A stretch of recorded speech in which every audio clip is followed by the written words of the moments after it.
last but not least, the 69 Jaguar XKE 2+2 Coupe. Carmen Red over tan. It's a project car. This is a drivable project.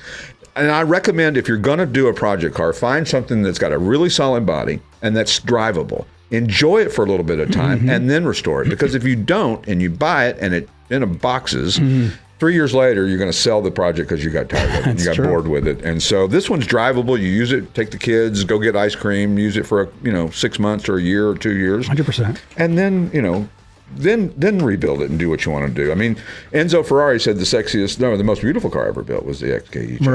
Right. So it's not necessarily the coupe. He may have meant more the Roadster. But That's a famous quote.